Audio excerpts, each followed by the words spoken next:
Baka maduong ahinya madwago ka. Yes. En wach mar zoning. Yes.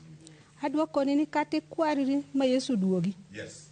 Ok ibi chunge ODM mabedi UDA mabedi strategy mari mar bedo presidency. Un kae muwacho ni gima jakom no wewago e odwa ka. Gima ne jakom wewago ma oweyigo to weyago to oweyigo ne en mana ODM.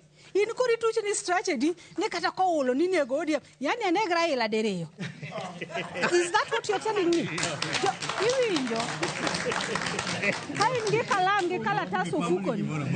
Kain gi kalam go tasi ofukoni. Golindek ni okidhi loyo gi UDA. Gima dwa nyisi. King'eni in gi ji kaka nang'eyo ni an gi ji. To ODM no maya no kayanyo ODM. Na kono ODM ni I am sorry adhi independent. Adwa nuoni ni chama okti. Dhano ematiyo. Chama wadwaro mana ng'enywa mondo sama angi pogo kombe ino wuone miwacho ni watigi wiwa to tami tiyogo. Ere kaka wadhigo kwan gi Ruto ni dangi miwa minister ariyo to wan gi bunge 200 to ka in gi bunge 20 ere kaka dhi kwaro ne Ruto ni wan gi joluo mang'eny ok gimoro. Chama zoning ok en mar jaluo.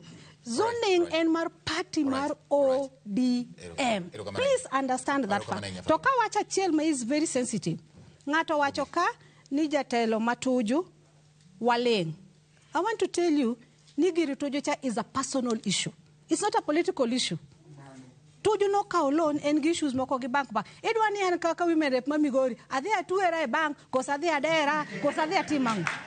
Ana wona se ka loan mo pea. I lost my Range Rover kana ka loan. Okanyala umo oganda na. Lakini bende owadwa matuju odhi orwako gini e siasa koro kose anantiere e broad base ka to yanyu Ruto to Ruto ne madadhi akwane kony kata ni amed nago gimoro otie golwanyi uketo we situation matek wa concentrate e gima wadechgo ni en telo no wawinjire uru e gima nyalo kony wawe uru side show makoro wadwa keto ke UDA kiago mago side shows ODM